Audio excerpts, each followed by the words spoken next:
Okay, I've been hearing there's been a few questions and a couple of the same types of questions keep coming up.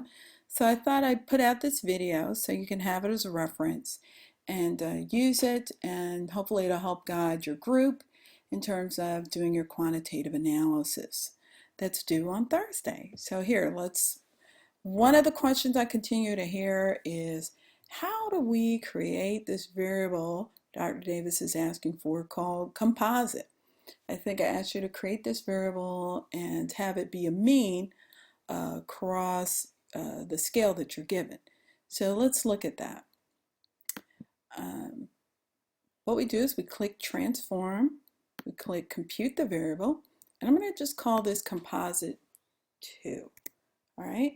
And as you can see, if we go down here to the functions, I went ahead and clicked all, but if you scroll on down, you'll come to what's called mean. And if you double click that, this is what comes up. I'll delete this out the way so we can start fresh. This is what comes up. And so what you do is you highlight the question mark, and for your brand, it's going to be please rate, and there might be 5 or 6 items, but not to give an unfair advantage, I'm just going to randomly pick 2 items from Tag Howard. And so I click there, double click, and it says Q6-1. And this says Q6-2. And then I click OK. Boom. And it says execute. That means it's been done. So if I click behind here and go to my variable view, I'll give it a minute.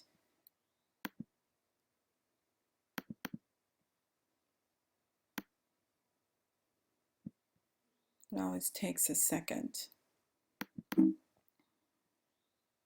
Oh, so still pending. It takes a minute to run.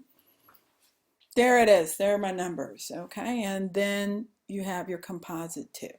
Now the next thing I continue to hear about is the crosstabs. All right, and so let's look at that.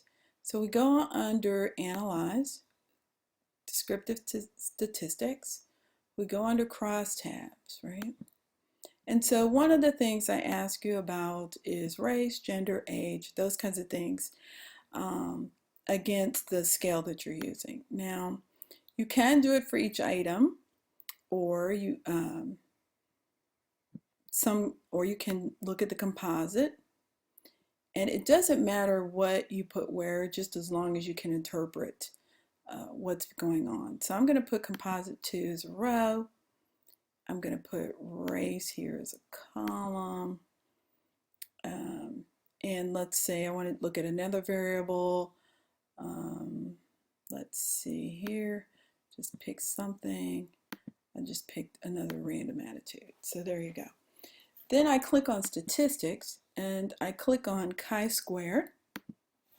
Maybe I get correlations. Why not? 2 for 1 special here. Hit continue and then click OK.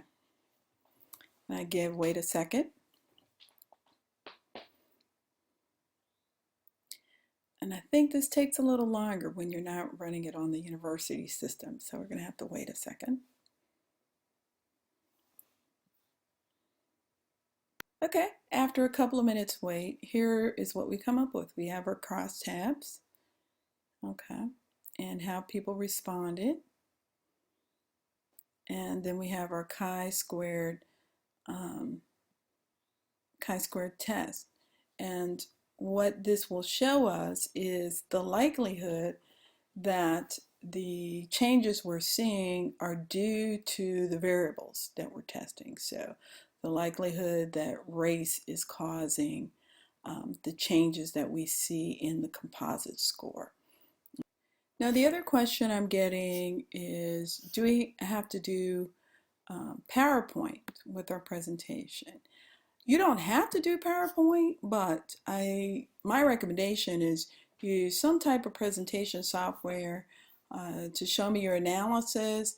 If you want to do a paper and just stand up and present the results of your findings and turn a paper into me, you can do that.